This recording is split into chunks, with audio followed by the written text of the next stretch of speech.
বাংলাদেশের আগ্রগী মানুষকে অবমান করা পুরো হয় না।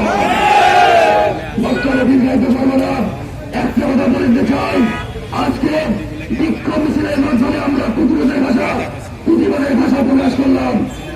আমরা আজকে স্বাধীনভাবে আমাদের ভদ্রতার খাতিরে আজকে আমরা প্রতিবাদের ভাষা প্রকাশ করছি মিছিলের মাধ্যমে। এরপরে যদি আবার কোনো প্রযুক্তি করা হয় সেই ভাষা হবে অন্যরকম। যেভাবে আমার হাতে লাঠি নিয়ে জুলাই আগস্টের বিপ্লবকে আমরা জয়লাভ করেছিলাম সারা বাংলাদেশের ছাত্র জনতাকে নিয়ে, আবারও দেশদ্রোহী স্বাধীনতা বিরোধী শক্তিকে আবারও আমরা এই আড়াই হাতে লাঠি নিয়ে প্রতিবাদ করবো ইনশাআল্লাহ।